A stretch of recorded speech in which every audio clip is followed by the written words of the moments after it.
पूजा Jharia net छोटे से गांव में पढ़ाई कर अपने सपनों को पूरा किया है और वह ट्रेजरी ऑफिसर के पद पर चयनित हुई है। उनकी सफलता पर पूजा और उनके पिता और उनके साथी अध्यापक अशोक शाह का क्या कहना है, आइए सुनते हैं। हमारे साथ है पूजा झारिया, जिन्होंने एमपीपीएससी की परीक्षा उत्तीर्ण कर ट्रेजरी ऑफिसर के पद पर उनकी अभी नियुक्ति हुई है। हम पूजा झारिया से बात करते हैं। उनके पिताजी भी हमारे साथ हैं। पूजा, स्काई इंडिया टीवी के कार्यक्रम में आपका बहुत बहुत स्वागत है। जी धन्यवाद।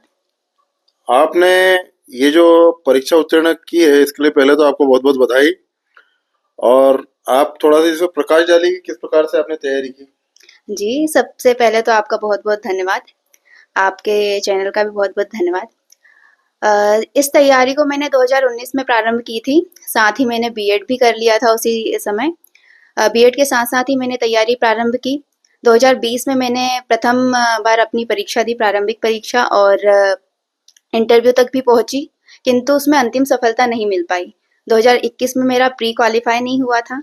2022 में फिर मैंने पुनः प्रयास किया, प्री क्वालिफाई किया, फिर मेंस क्वालिफाई किया और साक्षात्कार दिया।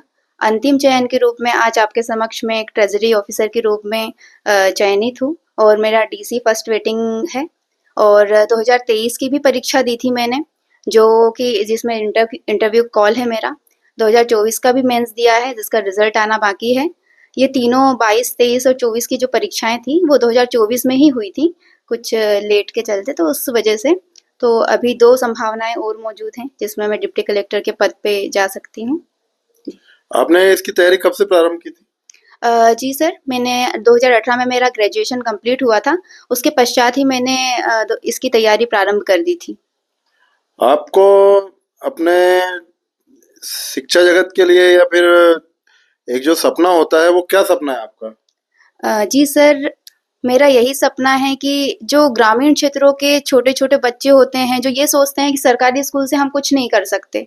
तो मैं आपको बताना चाहूँगी, मैं खालवा ब्लॉक के एक छोटे से गाँव देवली कला से, पास में ही है, वहाँ से मैंने पढ़ाई की। एक सरकारी स्कूल से पहली क्लास से पढ़ाई की है।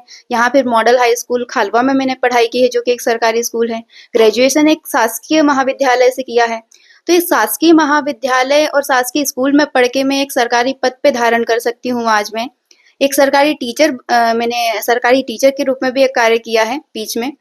प्राथमिक शिक्षक के रूप में मेरा चयन हुआ था। तो एक सरकारी स्कूल से पढ़ के मैं एक सरकारी पद में, एक इतने बड़े पद में आ सकती हूँ, तो कोई भी आ सकता है। कोई भी जो अपना सपना देखता है वो साकार हो सकता है। बस हार ना मानने की देरी है, कि हार मत मानिए, आप अपना प्रयास करते रहिए। कभी आपको असफलता मिलती है, कभी अनुभव मिलता है, हमेशा उससे सीखिए और आगे बढ़ते रहिए।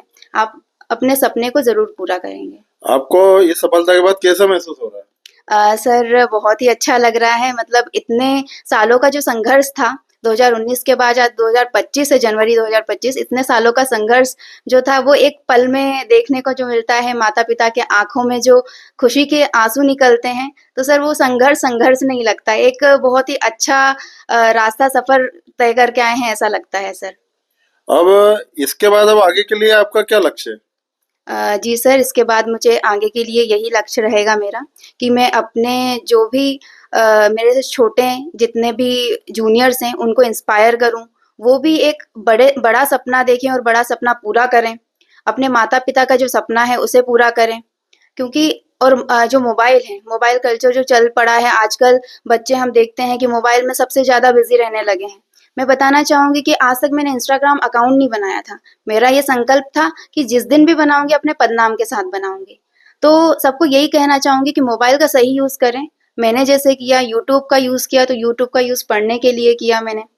जब परीक्षाएँ होती थी, व्हाट्सएप भी नहीं चलाया मैंने। तो अपने आप में कंट्रोल रखें। पढ़ाई में सीरियसनेस ना लाएँ कि सीरियस होके 20 घंटे, 24 घंटे ये पढ़ना है, कि एक दिन खूब पढ़ लिया, दूसरे दिन कुछ भी नहीं किया। तो ये सब ना करें। सिंसियरिटी लाएँ, डेली थोड़ा-थोड़ा पढ़ें, लेकिन प्रतिदिन पढ़ें, अनुशासन के साथ पढ़ें। तो आपका सपना ज़रूर साकार होगा। धन्यवाद पूजा, आपका हमारे ओर से फिर पुनः आपको एक बार फिर से बधाई। और आप भविष्य में आप जिंदगी में नई उड़ान भर सके, नए संकल्प के साथ आगे बढ़े, इन्हीं शुभकामनाओं के साथ। जी सर, धन्यवाद। हमारे साथ है पूजा झारिया के साथ काम करने वाले उनके सीनियर अध्यापक जो उनकी संस्था में पूजा अध्यापन का कार्य कर रही थी, श्री अशोक साथ जी। आप पूजा के साथ आपके स्टाफ में रहे हैं, आपको कैसा लग रहा है पूजा की सफलता पर? पूजा की सफलता में पूरा स्टाफ, मैं प्रधान पाठक हूँ, प्रभारी प्रधान पाठक हूँ, एकीकृत नवीन माध्यमिक शाला नागौर मेरी खड़ा हूँ।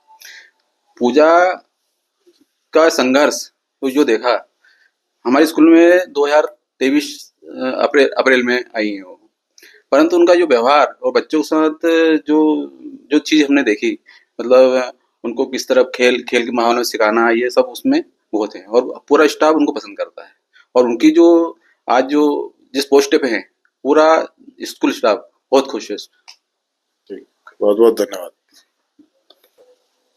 हमारे साथ है पूजा झारिया के पिताजी जो कि वन विभाग में डिप्टी रेंजर के पद पर कार्यरत है, श्री जयप्रकाश जी झारिया। हमारे कार्यक्रम में आपका बहुत बहुत स्वागत है। पूजा के इस चयन पर आपको कैसा महसूस हो रहा है? बहुत खुशी हो रही है। मैं तो बस यही सपना तो उसका भेजा था कि हम तो यहाँ से आपको भेज दिए हैं, आप बनना बिगड़ना आपके हाथ में है। हम तो देखने जाएंगे नहीं, कहाँ तक आपको वो करेंगे। बस उनके हमारे विश्वास का उन्होंने सम्मान किया, विश्वास रखा, इसके लिए इतना मैं बहुत खुश हूँ इसमें। अब आपके आगे आने वाले समय में पूजा से क्या अपेक्षा है? आगे अपनी सफलता पूरी करती रहे, जैसा वो कहते हैं अपने ये मिला अधिकार मिला है, पद मिला है, उसका सम्मान करते हुए उपयोग करे और मतलब सेवा करे। बहुत बहुत धन्यवाद।